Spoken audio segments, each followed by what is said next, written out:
นี่ท่านไม่บุญเนาะท่านคำใส่ลงน้ำแล้วท่านน้อยพุ่น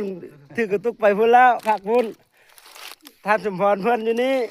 ท่านตาโนท่านแอดอยู่นี่เด้อ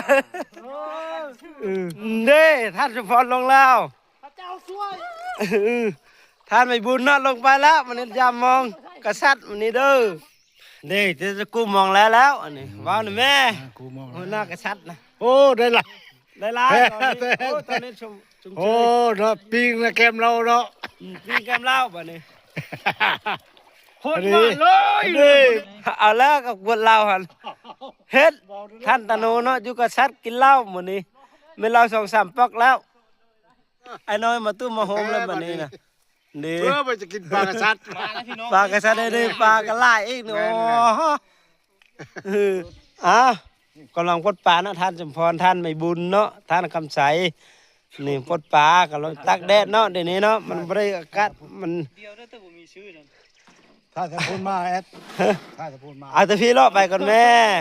ท่านตาโนเนาะครับประกอบเชื่อนนักเจ้าเนาะหัวหน้ากษัตริย์เด้อตัวนี้เด้อท่านคำใจท่านหน่อยเนาะมาตุ้มกำลังปบปลา